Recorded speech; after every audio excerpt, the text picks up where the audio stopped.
आपका आशीर्वाद हम पर हमेशा से है, हमेशा रहेगा। उनके लिए भी मैं बहुत बधाई देती हूँ। जिस सम्मान से उन्होंने आज इस सभा में मुझे बुलाया, उसके लिए मैं बहुत बहुत धन्यवाद करती हूँ। आज बाबा साहब की जन्म जयंती मनाते एक महीने से ज्यादा हो गया। पूरे देश में जन्म जयंती मनाई जाती है। अप्रैल का महीना थोड़ा बढ़ जाता है और मई में भी जयंती मनाई जाती है। इससे ये स्पष्ट हो जाता है कि बाबा साहब एक अकेले ऐसे नेता थे, समाज सुधारक थे, द्रष्टा थे, जिन्होंने इस देश में हर व्यक्ति के लिए काम किया, चाहे वो व्यक्ति किसी भी जाति धर्म संप्रदाय का हो, किसी भी क्षेत्र का हो और किसी भी देश का हो, यानी कि महिलाओं के लिए भी उन्होंने काम किया। आज इसी कारण मैं आपकी सभा में उपस्थित हूँ और अपने अभिव्यक्ति की स्वतंत्रता के अधिकार का सदुपयोग करते हुए अपनी बात आपके समक्ष रख पा रही हूँ, क्योंकि बाबा साहब ने अपने जीवन में संघर्ष किया था, अपमान सहा था और उस अपमान और संघर्ष के बाद जो नतीजा निकला, उसके रूप में आज हम सब लोग इस देश में जातियों में बटे हुए लोग, संप्रदायों में बटे हुए लोग, धर्म के आधार पर एक दूसरे अलग-अलग होने के बावजूद भी हम एकजुट हैं। यूँ तो बाबा साहब एक जाति विहीन समाज चाहते थे, एक ऐसा समाज जिसमें जाति के आधार पर, धर्म के आधार पर, क्षेत्र और लिंग के आधार पर कोई भी व्यक्ति छोटा बड़ा और जाति विहीन समाज एक ऐसा हो जिसमें हर व्यक्ति के समानता के अधिकारों का एक अवधारणा की गई थी। हर व्यक्ति को जो मौलिक अधिकार है, सबसे बड़ा अधिकार है समान अवसर का अधिकार, समानता का अधिकार और ये कहिए जीवन जीने का अधिकार। आज उसे जीवन जीने के अधिकार को हम चाहते हैं इस देश के हर व्यक्ति तक वो अधिकार पहुंचे। और मैं समझती हूँ कि बाबा साहब ने जो हमें नारा दिया था, शिक्षित बनो, संगठित रहो, संघर्ष करो, वो नारा एक बहुत बड़ी एक भावना लेकर चला था। हम लोग हर सभा में ये नारा दोहराते हैं, शिक्षित बनो, संगठित रहो, संघर्ष करो। बाबा साहब शिक्षित बनने की बात करते थे, कानून और व्यवस्था को मानते हुए, संविधान को मानते हुए हमें अपने देश में अपने वजूद को पहचानना है। आज भी देश आजाद होने के 70 साल होने के बाद भी हमारे देश में हम लोगों की स्थिति दर्जे के नागरिकों के समान ही है। हम लोग अपने देश में ही अपने मानवाधिकारों के लिए, अपने मान सम्मान की रक्षा के लिए आए दिन संघर्ष करते रहते हैं। आए दिन हमारे मान सम्मान को कुचला जाता है और हम पढ़े लिखे लोग इस देश में अपनी जो उपस्थिति है उसको सभाओं के माध्यम से दर्ज कराते रहते हैं। मेरा बस यही संदेश है कि आज हम लोग यहाँ से ये संकल्प लेकर जाएं कि हम बाबा साहब के सच्चे अनुयायी, बाबा साहब के बताए हुए रास्ते पर चलकर शिक्षित तो बन गए, लेकिन बाबा साहब की तरह यदि हम उनका 1% भी अपने भीतर लेकर आए तो हम शायद अपने समाज को, सारे समाज को, जो देश के दूर दराज के गाँवों में बसता है, जो लोग गरीब हैं, जो लोग शिक्षा से महरूम हैं, जिन लोगों के पास स्वास्थ्य नहीं है और जो इस देश के नागरिक भी हैं, उनके लिए हम संकल्प लें कि बाबा साहब की तरह उन लोगों को जोड़ने का काम करेंगे।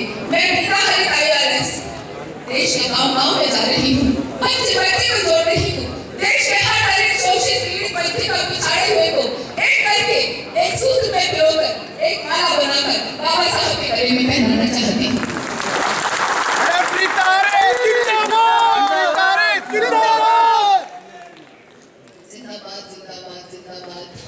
जिंदाबाद करते हैं। हम अपने आप को बहुत महान समझते हैं, बहुत बड़े-बड़े दिग्गज महानुभाव यहाँ मौजूद हैं। बस मेरी इतनी विनती है, मेरा इतना आग्रह है आप लोगों से कि हम लोग यदि बाबा साहब के सच्चे अनुयायी हैं तो आज जय भीम का नारा देने के साथ साथ बाबा साहब के जीवन संघर्ष को आत्मसात करें। बाबा साहब के जीवन के संघर्ष को ऐसे जिए जैसे हम खुद बाबा साहब हों। इसका ये मतलब नहीं कि हम बाबा साहब के बराबर बन गए। मैं तो बाबा साहब के पैर के जूते की नोक के बराबर भी नहीं हूँ, लेकिन यदि मैं ठानूं कि मैं आज इस देश में पीड़ित हूँ तो उसकी जिम्मेदार वो व्यवस्था नहीं है, उसकी जिम्मेदार मैं खुद हूँ।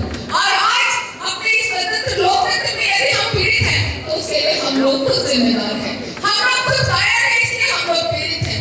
हम लोग व्यवस्था को बर्दाश्त करते हैं, अपने मानसिक और शारीरिक उत्पीड़न को बर्दाश्त करते हैं, अपनी संस्थाओं में, अपने दफ्तरों में, अपने गाँवों में, अपने शहर में, हर जगह पर हमारे साथ जो बर्ताव होता है उसको झेल रहे हैं। तो झेलने का समय अब लग गया है। देश आजाद हुए 70 साल हो गए हैं। हम लोगों को एकजुट होकर लड़ाई लड़नी है और लड़ाई सिर्फ संस्थाओं के माध्यम से ही हम लड़ सकते हैं, क्योंकि सामाजिक तौर पर जब हम एकजुट हैं तो हम अगर अपने समाज के मान सम्मान की लड़ाई एकजुट होकर लड़े चाहे इंदौर जैसी घटनाएं हो जाए, फरीदाबाद जैसी घटनाएं हो जाए, महाराष्ट्र जैसी घटनाएं हो जाए, लेकिन किसी भी देश के लिए ये बड़े अपमान की बात है जहाँ उसके व्यक्ति के वजूद का, व्यक्ति के मानवाधिकारों का हनन होता है। और देश में जो जाति प्रथा है वो सिर्फ हमारे ही देश में एकमात्र ऐसी प्रथा है। विश्व के किसी भी देश में जाति व्यवस्था नहीं है। रंगभेद था वो समाप्त हो गया, आज जाति व्यवस्था है और जाति व्यवस्था को हम लोग चाहे खत्म कर सकते हैं। कैसे? अपने आप को संगठित करके, शिक्षित करके और अपने समाज को एकजुट करके, एक साथ लेकर के उनके मान सम्मान की लड़ाई लड़े। और मैं समझती हूँ कि आरक्षण बहुत महत्वपूर्ण होता है, लेकिन आरक्षण तब तो कामयाब होगा जब आरक्षण से पहले सरकारी नौकरियां मिलेंगी। आज बहुत सारे लोग रोजगार से महरूम हैं और इस तरह से अपने जीवन में अभाव में जीवन व्यतीत कर रहे हैं कि हमें लगता है कि हम उनके लिए क्या करें। लेकिन ये व्यवस्था की, ये सरकारों की जिम्मेदारी है कि हर व्यक्ति को उसके लिए रोजगार उपलब्ध कराया जाए। और आरक्षण हमारे समाज का मुख्य मुद्दा नहीं है। हमारे समाज का मुख्य मुद्दा है मान सम्मान, मान सम्मान की लड़ाई। आरक्षण तो उसका एक छोटा सा पहलू है। आरक्षण मुख्य मुद्दा नहीं है। उससे भी जरूरी है कि हम लोग आरक्षण से पहले की स्थिति में पहुंचे जहां हमारे लिए बाबा साहब ने सेपरेट इलेक्टोरेट का अधिकार दिलवाया था। ब्रिटिश सरकार से लड़ झगड़ कर हमारे लिए सेपरेट इलेक्टोरेट का निर्वाचन का अधिकार दिलवाया था। राजनीतिक सशक्तिकरण की वो बात करते थे।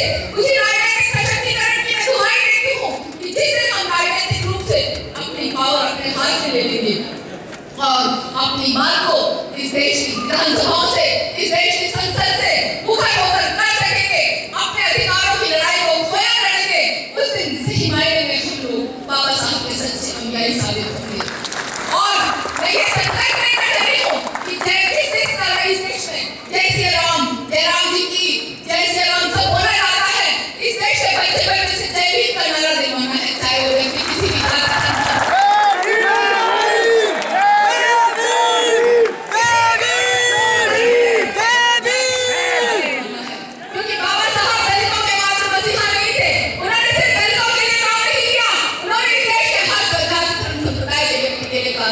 और आज अपनी राजनीति जो बाबा साहब की मूर्ति के पीछे जो वोट बैंक दिखाई पड़ता है उसको सामने रखते हुए आज सारी राजनीतिक पार्टियां बाबा साहब का नाम लेती हैं। यदि इतनी ही बात है तो फिर क्यों इस देश में सहारनपुर जैसे मुद्दे होते हैं, क्यों इंदौर जैसे कांड होते हैं, क्यों फरीदाबाद जैसे कांड होते हैं, क्यों महाराष्ट्र और हिसार में और हरियाणा में मिर्चपुर जैसे कांड होते हैं? नहीं होने चाहिए। हमें इस देश के लोगों की मानसिकता को बदलना होगा और मानसिकता को बदलने के लिए हम उन लोगों से उम्मीद करें तो ये हमारी भूल होगी, क्योंकि उन लोगों की अगर इतनी मानसिकता होती तो हम इस देश में हजारों साल उत्पीड़न न सहते होते। हम इस देश में हजारों साल उत्पीड़न सहते रहे।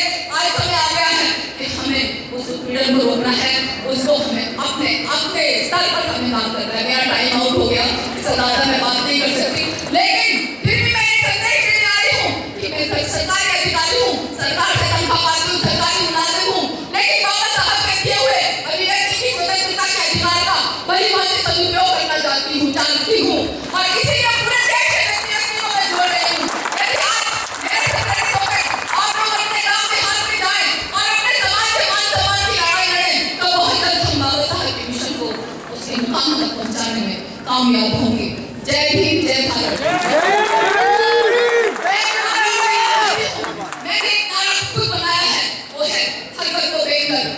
अम्बेडकर तक पहुंचाना चाहती हूँ। हर घर को भेजकर हर घर को अम्बेडकर पहुंचाना चाहती हूँ। हर किसी भी जाति की संप्रदाय के इन शब्दों के साथ एक बात और कहूंगी, इस देश के कोने कोने से जय भीम का नारा बनवाना है। इस देश के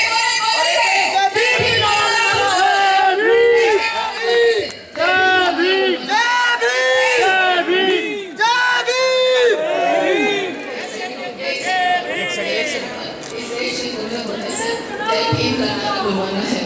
इस देश की संसद से जय भीम का नारा लगाना है। इस देश की संसद से जय भीम का नारा लगाना है और वो सिर्फ तभी संभव होगा जब हम लोग बहुतायत में पहुंचे, किसी पार्टी के प्लेटफॉर्म से नहीं, अपनी ताकत से पहुंचे। जय भीम, जय भीम, जय भीम।